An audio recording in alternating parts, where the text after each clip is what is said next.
Petardi, fontanelle luminose, botti di Capodanno, un elemento immancabile dei veglioni di San Silvestro. Massima attenzione viene richiesta quando vengono accesi in casa e l'acquisto dei prodotti deve essere sicuro. I botti anch'essi quando vengono acquistati non devono essere acquistati in luoghi, in negozi non autorizzati alla vendita degli stessi, cioè a volte vengono comprati su bancarelle, che per carità può anche essere fatto.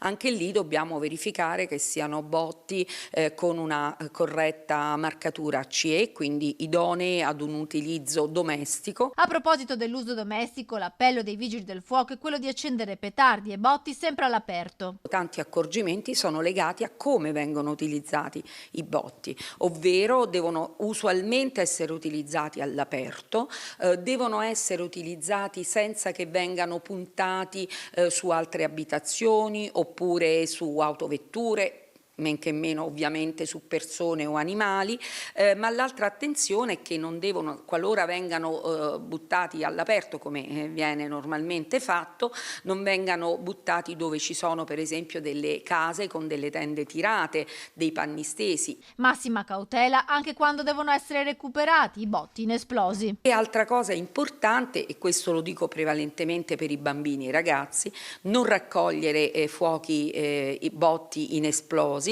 perché potrebbero a loro volta invece attivarsi nel momento della raccolta, e se si vogliono raccogliere per eliminarli, smaltirli, è bene magari prima bagnarli in maniera che perdano, qualora questi non siano già stati precedentemente attivati, perdano la loro capacità di attivarsi.